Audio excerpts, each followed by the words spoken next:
بسم اللہ الرحمن الرحیم۔ سوال: میں آپ سے یہ کہنا چاہتا ہوں کہ میرے ذہن میں ہمیشہ جنسی باتیں آتی ہیں اور میں لڑکیوں کے بارے میں سوچتا رہتا ہوں۔ معلوم نہیں کہاں سے یہ سب باتیں آتی ہیں۔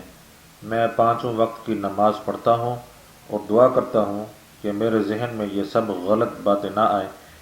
براہ کرم کوئی حل یا کوئی دعا بتائیں کہ میرے ذہن میں فحش باتیں نہ آئیں۔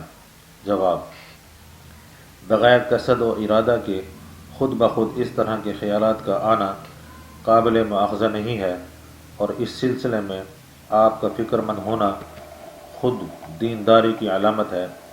آپ اس سے زیادہ پریشان نہ ہوں، اس کے بارے مطلق غور کرنا چھوڑ دیں، مسنون دعاؤں کا خوب اہتمام کریں۔ جب بھی اس طرح کے خیالات آئیں تو لا حول ولا قوت الا باللہ اور اعوذ باللہ من الشیطان الرجیم پڑھ لیا کریں۔ واللہ اعلم بالصواب۔